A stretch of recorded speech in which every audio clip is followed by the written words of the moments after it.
నంద్యాల జిల్లా డోన్లో భూ ఆక్రమదారులు రెచ్చిపోతున్నారు. ప్రభుత్వ స్థలాలే కాక ప్రజా ప్రయోజనాల కోసం వెచ్చించిన బస్టాండ్ స్థలాన్ని నరసింహులు గౌడ్ అనే వ్యక్తి ఆక్రమించి హోటల్ నిర్మిస్తున్నారని పలుసార్లు తహసీల్దార్కు ఎండీఓకు ఫిర్యాదు ఇచ్చినా స్పందించకపోవడంతో నేడు సిపిఐ నాయకులు గ్రామస్తులతో కలిసి తహసీల్దార్ కార్యాలయం ఎదుట ఆందోళన చేపట్టారు. ఎంపీడీఓ వెంకటేశ్వరరెడ్డి నిర్లక్ష్యం వల్లే బస్టాండ్ స్థలం ఆక్రమణకు గురైందని చెప్పారు.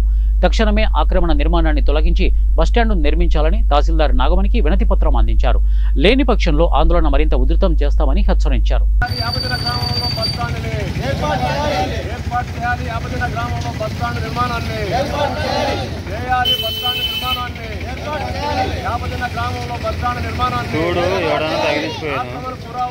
పట్టించుకునే అధికారుల నిర్లక్ష్య వైఖరి. యాపదిన్న గ్రామంలో బస్టాండ్ స్థలం దౌర్జన్యంగా ఆక్రమించిన పట్టించుకునే అధికారుల నిర్లక్ష్య వైఖరి. బస్టాండ్ స్థలాన్ని ఆక్రమించిన పట్టించుకునే అధికారుల నిర్లక్ష్య వైఖరి. యాపదిన్న గ్రామంలో ప్రభుత్వ స్థలాన్ని ఆక్రమించిన పట్టించుకునే అధికారుల నిర్లక్ష్య వైఖరి.